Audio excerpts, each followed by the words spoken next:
আসসালামু আলাইকুম, আশা করি সকলেই ভালো আছেন। আজকে অন্যরকম একটি বিষয় নিয়ে আপনাদের সামনে আলোচনা করব, কারণ বর্তমানে কিন্তু ট্রেন্ডিং চলতেছে যে জাতীয় সঙ্গীত পরিবর্তন বিষয়ে। তো অনেকে এর পক্ষে কথা বলতেছেন, অনেকে এর বিপক্ষে কথা বলতেছেন। আসলে কোনটা সঠিক এই বিষয়টি কিন্তু আমাদেরকে আগে জানতে হবে, বুঝতে হবে। না বুঝেই যে শুধু ওই যে একজনে বলল যে এটা ভুল সেদিকে রায় দেবো, আবার একজনে বললো যে এটা না সঠিক সেদিকে রায় দেবো, আসলে সেই বিষয়টি থেকে আমাদেরকে কিন্তু আগে বেরিয়ে আসতে হবে। কি কারণে পরিবর্তন হওয়া উচিত বা করা উচিত, আর কি কারণে এটা রাখা উচিত, সেই বিষয়টি আপনাদেরকে দেখাবো একটি ভিডিও। সেটি হলো টিএসপি টোটাল সলিউশন প্লাস, আমার এক বড় ভাই, উনিও কিন্তু ইন্টারনেট বিষয়ে টিপস অ্যান্ড ট্রিক্স এগুলো দিয়ে থাকে। তো ওনার একটি তথ্যবহুল ভিডিও আমার সামনে এসেছে, সেই ভিডিওটি আপনাদেরকে দেখাবো যে আসলে জাতীয় সঙ্গীত পরিবর্তনের কোনো প্রয়োজন আছে কি না। তো যদি ভিডিওটি ভালো লাগে অবশ্যই লাইক কমেন্ট শেয়ার করুন। চলুন আমরা ভিডিওটি শুরু করি। সেটা যদি আপনি বুঝতে চান তাহলে পৃথিবীর অন্য অন্য যেসব জাতি আছে, মহিমান্বিত জাতি আছে, তাদের জাতীয় সঙ্গীত কীরকম সেগুলোর দিকে আপনাকে তাকাইতে হবে। আমি খুব বেশি সময় আপনাদের নেব না, অল্প করে একটু ভূমিকা দিয়ে আমি আমার মূল আলোচনায় প্রবেশ করব। আমরা যদি France, Germany, America, Italy, Russia এসব দেশের জাতীয় সঙ্গীতের দিকে দেখি, এখানে আমরা তাদের ইতিহাসে ঘটে যাওয়া বিভিন্ন ধরনের বিপ্লবের উল্লেখ পাবো। সেসব বিপ্লব এবং সংগ্রামের শহীদদের যে আত্মত্যাগ, তার পাশাপাশি ন্যায় বিচার এবং জাতীয় ঐক্যের কথা বর্ণনা করা আছে। এবং এই সমস্ত জাতীয় সঙ্গীতের টোন শুনলে আপনার গায়ের লোম খাড়া হয়ে যাবে।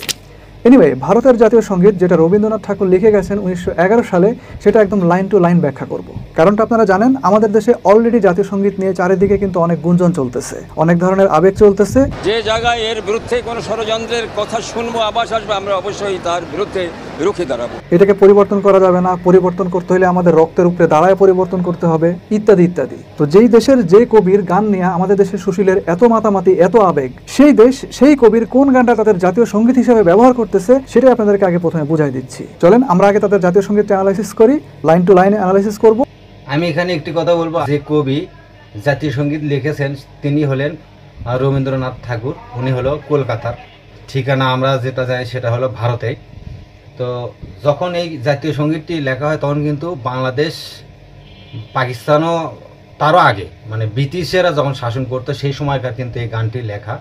সেই সময়ে যে জাতীয় সঙ্গীত লিখেছেন ওই একই কবি কিন্তু ভারতেরও জাতীয় সঙ্গীত তিনি লিখেছেন, এবং বাংলাদেশের যে জাতীয় সঙ্গীতটি তিনি কিন্তু লিখেছেন। দুইটা জাতীয় সঙ্গীতের মধ্যে পার্থক্য কী সেই বিষয়টি আজকে আমরা দেখব। চলুন আমরা দেখি এবং তাদের জাতীয় সঙ্গীতের মধ্যে কি আছে সেটা বোঝার চেষ্টা করব, এবং ওদের জাতীয় সঙ্গীতের পার্সপেক্টিভে আমাদের জাতীয় সঙ্গীতটা কেমন এবং কি কি জিনিস এর মধ্যে আসলে থাকা চাইতো, এই জিনিসটা আপনাদের সামনে পরবর্তীতে ব্যাখ্যা করব। এটা হচ্ছে ভারতের জাতীয় সঙ্গীতের একদম প্রথম লাইন। এখানে জনগণ যে ভারতের সার্বভৌম ক্ষমতার অধিকারী সেটাকে বোঝানো হয়েছে এবং জনগণের জয়গান করা হয়েছে। সেকেন্ড লাইনে এরাই দেশের ভাগ্য নির্ধারক সেটা বলা হয়েছে।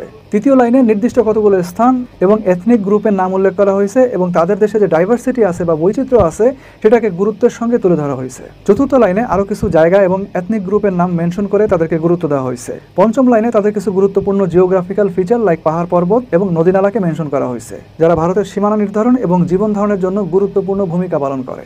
ষষ্ঠ লাইনেও মোটামুটি একই, সেখানে পূর্ব, দক্ষিণ এবং পশ্চিমে থাকা সাগর মহাসাগরকে বোঝানো হয়েছে। সপ্তম লাইনে মঙ্গলজনক ঐশ্বরিক এক জাগ্রত সত্তার কথা মেনশন করা আছে এবং অষ্টম লাইনে তার কাছ থেকেই আশীর্বাদ চাওয়া হয়। নবম লাইনে ভারতের জন্য জয়গান করা হয়েছে এবং শেষ করা হয়েছে কয়েকবার ভারতের জয়ধ্বনি দিয়ে। পাকিস্তানের জাতীয় সঙ্গীতে অলমোস্ট একই কথাই বলা আছে প্রথম লাইন থেকে। তো যে দেশের জাতীয় সঙ্গীত সেই দেশের যদি কথা না থাকে তার ভেতরে কিন্তু তাহলে কিন্তু সেটাকে জাতীয় সঙ্গীত বলা যায় না। তো আসলে ভারতের যে জাতীয় সঙ্গীতটি আছে সেটার ভিতরে কিন্তু ভারতের কথা উল্লেখ আছে, ভারতের সংস্কৃতি উল্লেখ আছে, ভারতের পাহাড় পর্বত নদী নালা বা ভারতের যে স্লোগান, দেশের তো বোধক যে স্লোগানটি, সেই স্লোগানটি কিন্তু এই সঙ্গীতের ভিতরে আছে। তো এরপরে চলুন আমরা পাকিস্তানের যে জাতীয় সঙ্গীত সেই বিষয়টি আমরা এখন দেখব। শুরু করে একদম শেষ লাইন পর্যন্ত মহান সৃষ্টিকর্তা আল্লাহ তাআলার করুণা প্রার্থনা করা হয়েছে। তাদের ভূমিটাকে পবিত্র ভূমি হিসাবে আখ্যায়িত করা হয়েছে এবং জনগণের কথাও এখানে বলা আছে এবং তাদের প্রত্যেকটা জাতি এবং প্রত্যেকটা স্টেটকে একত্রে সম্মানের সঙ্গে জাতীয় সঙ্গীতের মধ্যে উল্লেখ করা আছে।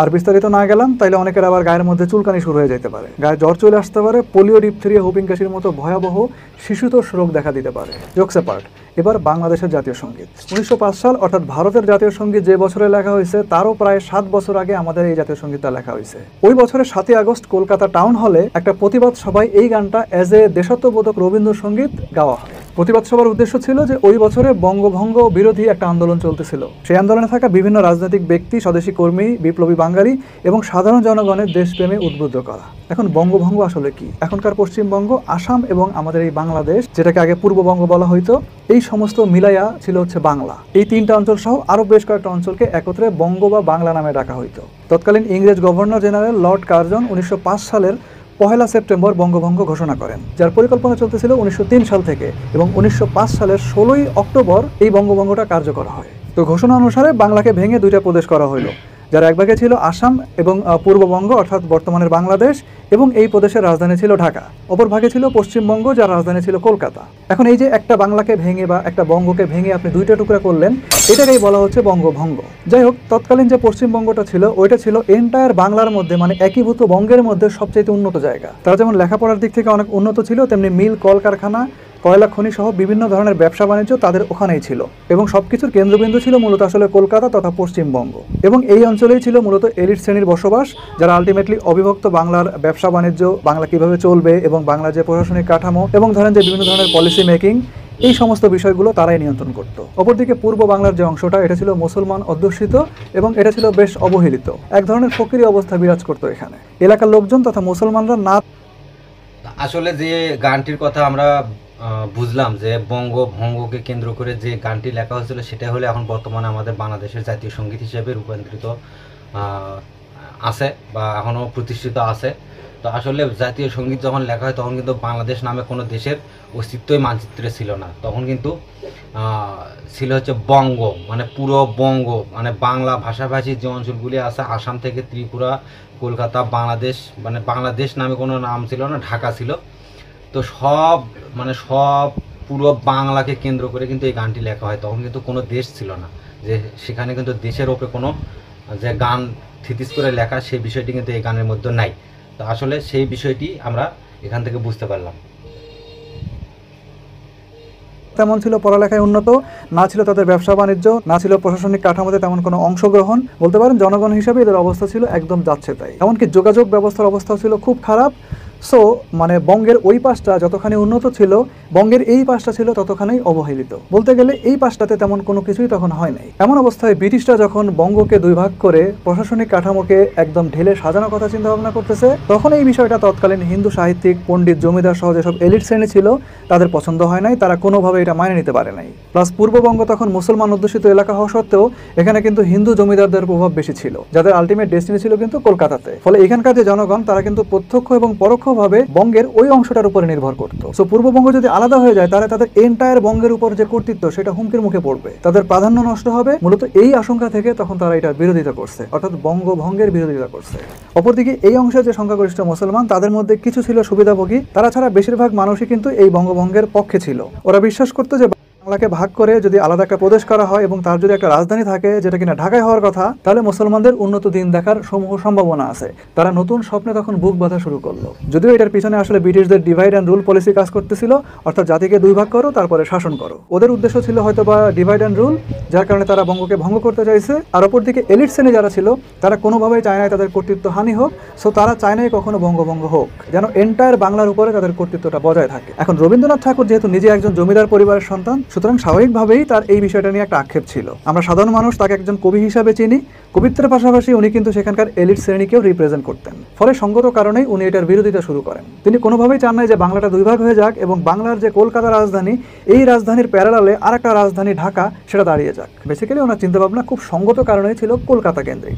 উনি তখন কি করলেন, আমার সোনার বাংলা এই গানটা রচনা করলেন এবং এই গানের মাধ্যমে মানুষের সেন্টিমেন্টকে নাড়া দেওয়ার চেষ্টা করলেন। একবার ঠান্ডা মাথায় চিন্তা করে দেখেন তো, যদি এটা আলাদা একটা প্রদেশ হইতো, অর্থাৎ বঙ্গভঙ্গ যদি কার্যকর হইতো, তাহলে কি আপনার জন্য নদীর ছায়া, বটের মায়া, নদীর কুল, বটের মূল, মায়ের আঁচল, নীল আকাশ, পাখির কলতান, নদীর প্রবাহমান স্রোত, এগুলো বন্ধ হয়ে যেত? উত্তর হচ্ছে না। সুতরাং এই যে লোভটা দেখানো হইলো আপনাকে নদীর ছায়া, বটের মায়া, নদীর কুল, পাখির কলতানের, তাহলে এই জিনিসটা সম্পূর্ণ অযৌক্তিক, অলিক এবং অমূলক। কিন্তু জানেন, এর একটা প্রাসঙ্গিকতা আছে। প্রসঙ্গটা হচ্ছে, আপনি যেন এইসব মায়া, এইসব মানে অলিক জিনিসের লোভে পইরা আপনি ভুলা যান যে বঙ্গভঙ্গ হইলে আসলে আপনি কি পাইতেন। এরকম একটা অযৌক্তিক জিনিস সামনে নিয়ে আইসা আপনাকে বোঝানোর চেষ্টা করা হয়েছে যে এইটা আসলে বিশাল ক্ষতিকর একটা জিনিস, তুমি এই বঙ্গভঙ্গের দিকে যাইও না। এর আড়ালে আসলে আপনার যে ডেভেলপমেন্ট, অর্থাৎ এই সাইডটার যে ডেভেলপমেন্ট, সেটাকে আটকানোর একটা হীন প্রচেষ্টা ছিল। আমি আগেই বলছি যে ব্রিটিশদের মেবি ডিভাইড অ্যান্ড রুলসের একটা পলিসি চলতেছিল তখন, সেটা তাদের থাকতেই পারে। তারপরেও আপনি যদি একটা প্রদেশ হিসাবে আত্মপ্রকাশ করতে পারেন যার রাজধানী হবে ঢাকা, ডেফিনেটলি এখানে কিছু না কিছু ডেভেলপমেন্ট আপনার আসবেই। প্রশাসনিক কাঠামো যদি বিকেন্দ্রীকরণ হয়, অর্থাৎ এই পাশে চলে আসে, তাহলে এই পাশের যে অর্থনীতি সেটা গতিশীল হবে, ব্যবসা বাণিজ্যের প্রসার হবে এবং তার সাথে তাল মিলিয়ে যোগাযোগ ব্যবস্থারও উন্নতি হইতে বাধ্য। সুতরাং আপনি যদি পরোক্ষভাবেও চিন্তা করেন, তারপরেও রবীন্দ্রনাথ ঠাকুরের আমার সোনার বাংলা এই গানটার রচনা ছিল এই দেশের মুসলমানদের ক্ষমতায়ন, আধুনিকায়ন এবং আর্থ সামাজিক উন্নয়নের বিপক্ষে। পরবর্তীতে 47-এ যখন দেশভাগ হয়, তখন আসাম এবং পশ্চিমবঙ্গ ভারতের মধ্যে থেকে যায়, আমরা পাকিস্তানের সাথে স্বাধীন একটা দেশ হিসাবে আত্মপ্রকাশ করি এবং পুনরায় 1971 সালে। তো যেটি এর আগে বলেছিলাম যে আসলে আমাদের বাংলাদেশ স্বাধীন হওয়া তো দূরের কথা, যখন পাকিস্তান ব্রিটিশদের হাত থেকে 47 সালে যখন দেশগুলো ভাগ হয়, সে সময়ও কিন্তু তারও আগে কিন্তু এই গানটি তৈরি করা। তো বাংলাদেশ তো দূর কি বাদ, বাংলাদেশ পাকিস্তান আমলেও কিন্তু এই গানটি কার্যকর কিন্তু হয় না। তো সেই গানটি বর্তমান বাংলাদেশের প্রেক্ষাপটে কিভাবে বাংলাদেশের জাতীয় সঙ্গীত হিসেবে রূপান্তরিত হয়, অবশ্যই আপনাদের সজ্ঞানে বা মস্তিষ্কে যেটুকু আপনাদের আসে, আসলে আপনারা কমেন্ট বক্সে অবশ্যই এই বিষয়গুলি লিখে যাবেন যে আসলে আপনাদের মতামত কি। আর যে বাংলাদেশ যে একটি রাষ্ট্র, সে রাষ্ট্রের নতুন করে যে রূপান্তরিত হলো, আমাদের সেই রাষ্ট্রের কিন্তু অনেক শহীদি ভাই বোনেদের রক্ত আছে, অনেক মা বোনের ইজ্জতের বিনিময়ে স্বাধীনতার ঘোষণা দিয়েছিলেন এবং ভাষণ দিয়েছিলেন। জাতীয়সঙ্গীতের ভিতরে সেগুলো কোনো উল্লেখ কিন্তু নাই। তো সেগুলো যখন উল্লেখ না থাকে, সেটা কিভাবে জাতীয় সঙ্গীত হিসেবে আমরা মানতে পারি বা সেটা কিভাবে জাতীয় সঙ্গীত হয়। তো আসলে আমরা আরও বিস্তারিত দেখব।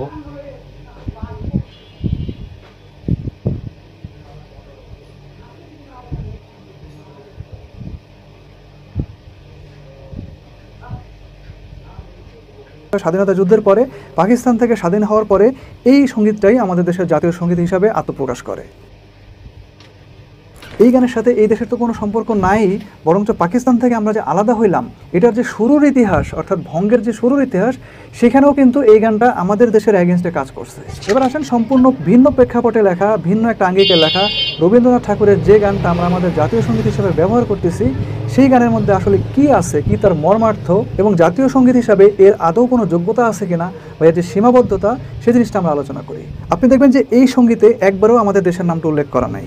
অবশ্য থাকার কোনো কারণও নাই, কারণ বাংলাদেশ তো তখন ছিল না। এখানে শুধু বলা হয়েছে বাংলা, যেটা আসলে অবিভক্ত বাংলা হিসাবে এই গানের মধ্যে উল্লেখ করা আছে। আচ্ছা, বাদ দেন দেশের নাম, এরপরে আর কি আছে দেখি। প্রতিটা লাইনে আপনি দেখবেন যে বাংলার সৌন্দর্য কেবলমাত্র ঘুরিয়ে ফিরিয়ে বর্ণনা করা হয়েছে, যেন তৎকালীন মানুষের মনোজগতে ইউনিফাইড বাংলা নিয়ে একটা পজিটিভ ভাইব ক্রিয়েট হয়। ভালোবাসার এক কাল্পনিক ছবি তৈরি করার পাশাপাশি অভিন্ন বাংলার যে দেশাত্মবোধ, সেটাকে যেন জাগ্রত করা যায়।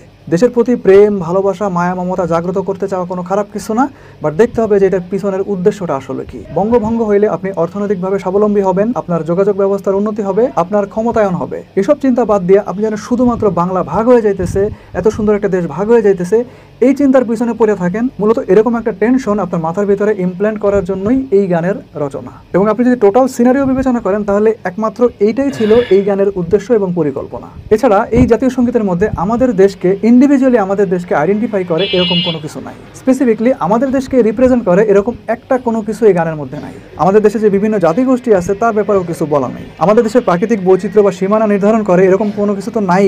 এমনকি আমাদের দেশের যে জনগণ এবং তার যে সার্বভৌম কর্তৃত্ব, আসলে কি গুরুত্ব বহন করে এই গানটি আমাদের এই দেশের জন্য বলুন। তো যখন আমি এই ভিডিওটি দেখলাম, দেখার পর তো আসলে মনে হলো যে আসলে এই জাতীয় সঙ্গীতটা তো বাংলাদেশের কোনো কিছু গুরুত্ব বহন করে না। কি কারণে এটা একটা জাতীয় সঙ্গীত আমাদের জাতির জন্য হতে পারে, তো এইটাই আমার মাথায় আসলো, যার কারণে আপনাদেরকে এই ভিডিওটি আমি রিয়াকশন দিলাম, দেখানোর চেষ্টা করলাম। চলুন আমরা আর একটু দেখি বিস্তারিত। দেশকে রক্ষা করার জন্য, এবং তাও আবার তৈরি করা হয়েছিল একটা নির্দিষ্ট ইভেন্টকে মাথায় রেখা। সুতরাং এই গানের মধ্যে ততটুকুই বর্ণনা করা আছে যতটুকু আসলে তখনকার উদ্দেশ্য চরিতার্থ করার জন্য দরকার ছিল, ঠিক ততটুকু। উনি নিজে যে এলাকাতে থেকে অবিভক্ত বাংলার স্বপ্ন দেখতেন, ওটা ছিল কলকাতা, এবং ওইটা কেবলমাত্র এখন তাদের দেশে এক্সিস্ট করে, মানে পশ্চিম বাংলাতে। আমাদের দেশটা তো ভাই বাংলাদেশ, দুইটা আলাদা। প্রত্যেকটা দেশের জাতীয় সঙ্গীত তাদের যে এক্সিস্টেন্স, ইতিহাস, আবেগ, অনুভূতির প্রতীক। জাতীয় সঙ্গীত কিন্তু কেবলমাত্র একটা গান না, এটা একটা নির্দিষ্ট ভূখণ্ডের বা নির্দিষ্ট জনগোষ্ঠীকে একত্রিত করার জন্য এবং তাদের যে গৌরবান্বিত ইতিহাস আছে সেটাকে স্মরণ করায় দেওয়ার কাজ করে এবং ভবিষ্যতে পথ চলার অনুপ্রেরণা জাগায়। কোনো দেশ কিসের উপরে দাঁড়ায় আছে, তার ভিত্তিটা কি, এটা কিন্তু জাতীয় সঙ্গীতের মধ্যে প্রকাশিত হওয়াটা অত্যন্ত জরুরি। তাই বাংলাদেশের যে জাতীয় সঙ্গীত আমার সোনার বাংলা, এটা আসলে কতটুকু প্রাসঙ্গিক এই প্রেক্ষাপটে এটা চিন্তা করার অবশ্যই অবকাশ আছে। যে গান অর্থগত অথবা ভাবগত কোনো মতেই একটা সত্য এবং উদারপন্থী উদ্দেশ্যকে সামনে রেখে তৈরি করা না, সেটা তৎকালীন হোক বা এখনকার বাংলাদেশ, কোনো মতেই সংখ্যাগরিষ্ঠ জনগণের আশা আকাঙ্ক্ষাকে রিপ্রেজেন্ট করে না, সেই গানটা জাতীয় সঙ্গীতের মর্যাদা কিন্তু এমনিতেই হারায়। এছাড়া এই গানে বাংলা বলতে পশ্চিমবঙ্গ এবং বাংলাদেশ দুইটাকে একত্রে বোঝানো হয়েছে। ফলে 53 বছর ধরে আমাদের এই জাতীয় সঙ্গীতের যে দ্বৈত পরিচয়, এই বিষয়টা জাতিগত, রাজনৈতিক এবং সাংস্কৃতিক দিক থেকেও প্রশ্নবিদ্ধ হয়েছে। তাদের জাতীয় সঙ্গীতটি আমরা জাতীয় সঙ্গীত হিসেবে এখনো আমরা বাংলাদেশের স্বীকৃতি দিচ্ছি বা দেওয়া আছে। আসলে সেই জাতীয় সঙ্গীতের যে সুর, যে গানের যে সুর, কথাগুলো যে রবীন্দ্রনাথ লিখেছেন, সেই কথাগুলোতে কিন্তু সুর দেওয়া আছে। সেই সুরটি কিন্তু গগন হরকরা নামের এক গায়কের একটি গান, সেই গানের সুর কিন্তু সেখান থেকে কপি করে এখানে দেওয়া আছে। দেখি আমরা সেই বিষয়টি, যে চলুন। তখন আপনাদের উদ্দেশ্য আমাদের সামনে পরিষ্কার হয়ে যায়। যে দেশের কবি এবং তার রচিত গান নিয়ে আপনাদের যে এত আবেগ অনুভূতি, সেই কবির নিজের দেশের জাতীয় সঙ্গীতটা একবার আপনারা শোনেন, যেটা কিনা উনি নিজেই রচনা করছেন। তার কি ভাষা, তার কি সুর, কথাগুলোর মহত্ব, গুরুত্ব এবং গভীরতার সামনে আমাদের সঙ্গীতটা কোথায় অবস্থান করতেছে, এই বিষয়টাও অবশ্যই আমাদেরকে চিন্তা করতে হবে। অবশ্য আপনারা কেনই বা চিন্তা করবেন, আপনাদের উদ্দেশ্য তো আলাদা। একটা হীন সাংস্কৃতিক উদ্দেশ্য চরিতার্থ করাই শুধু না, আমাদের রাষ্ট্রীয় কাঠামো এবং সংবিধানের মধ্যে তথাকথিত প্রগতিশীলতা এবং প্রগতিশীলদের পৃষ্ঠপোষক যে রাষ্ট্র, তার একটা প্রচ্ছন্ন পদচারণা রেখে দেওয়ার এটা একটা জঘন্য পায়তারা। আপনাদের এই ছলনায় আমরা ভুলবো না, কারণ আপনাদের এই যে জাতির মেরুদণ্ড এবং এই যে আবেগ অনুভূতি, এগুলো বিগত 16 বছর কার কার কাছে বর্গা দিয়ে রাখছিলেন, এগুলো আমরা সবই জানি। একটা জাতীয় সঙ্গীতের যে স্ট্যান্ডার্ড হওয়া উচিত, সেই স্ট্যান্ডার্ড বিবেচনায় এই সঙ্গীতটা কেবলমাত্র একটা রবীন্দ্রসঙ্গীত, নাথিং এলস। এর মধ্যে রবীন্দ্রপ্রেমীদের জন্য বিভিন্ন আবেগ অনুভূতির খোরাক থাকতে পারে, কিন্তু যাদের রক্তের উপরে দাঁড়িয়ে এই দেশ স্বাধীন হইল, তাদের যে অনুভূতিগুলো এবং তাদের যে সাম্যের জন্য লড়াই, তারা যে জীবন উৎসর্গ করছে, তাদের বীরত্বগাথা এবং সর্বোপরি জনগণের আশা আকাঙ্ক্ষার কথা কোথাও কিন্তু বর্ণনা করা নাই। পরিশেষে আমি জাতীয় সঙ্গীত পরিবর্তন করার জন্য প্রস্তাব করছি, এবং এটা শুধুমাত্র একটা গানের পরিবর্তন না, এটি আমাদের জাতীয় পরিচয়, ইতিহাস এবং স্বাধীনতার প্রতীক, এবং আমাদের স্বাধীনতার প্রকৃত অর্থকে পুনরস্থাপন করার প্রয়াস। যে গান আমাদের জাতীয় ইতিহাসের সত্য এবং বাস্তব দলিল হিসাবে কাজ করবে এবং নতুন প্রজন্মকে তার পূর্বপুরুষের যে আত্মত্যাগ, সেটা নিয়ে গর্বিত করবে। ঠিক এমনই একটা জাতীয় সঙ্গীত আমাদের এই মুহূর্তে দরকার, এবং এই পরিবর্তনটা আমাদের জাতীয় জীবনের খুবই গুরুত্বপূর্ণ এবং আবেগঘন একটা পদক্ষেপ হতে পারে, যা বাংলাদেশের জনগণের মধ্যে নতুন করে ঐক্য, গৌরব এবং চেতনার জন্ম দেবে। সবাই ভালো থাকবেন, আল্লাহ হাফিজ। আসলে এই গানটি নিয়ে কিন্তু আমাদের অনেকটাই ভেবে দেখার প্রয়োজন আছে। শুধু আবেগে বললে হবে না, বিবেকটাও কাজে লাগাতে হবে। যে আসলে গানটা শুধু আমরা বংশ পরম্পরায় শুনে আসছি বিদায় যে এটাই জাতীয় সঙ্গীত। ইতিহাস ঘাটে দেখা যায় বিভিন্ন দেশের কালের পরিবর্তে বা যে কোনো প্রেক্ষাপটে বা যে কোনো ঐতিহাসিক দেশের মধ্যে একটি বিপ্লবের পরে বা যে কোনো একটি ঐতিহাসিক ঘটনা ঘটার পরে কিন্তু জাতীয় সঙ্গীত কিন্তু পরিবর্তিত করা হয়েছে বিভিন্ন প্রেক্ষাপটে। তো আমাদের যদি বাংলাদেশের জাতীয় সঙ্গীতের যদি প্রয়োজন হয় পরিবর্তন করতে, তো অবশ্যই পরিবর্তন করা হবে। এতে কোনো সমস্যা তো আমার দিক থেকে মনে হয় না। যদি আপনাদের কোনো সমস্যা মনে হয়, অবশ্যই আপনাদের যুক্তির তর্ক অবশ্যই কমেন্ট বক্সে লিখবেন। আর এই ভিডিও লিঙ্কটি আমি টোটাল সলিউশনের যে ভিডিও, এই ভিডিও লিঙ্কটি আমার ডিসক্রিপশনে দেওয়া আছে, আপনারা চাইলে ওখান থেকেও দেখে নিতে পারবেন। আজ এ পর্যন্তই, সে পর্যন্ত সবাই ভালো থাকুন, সুস্থ থাকুন। আসসালামু আলাইকুম।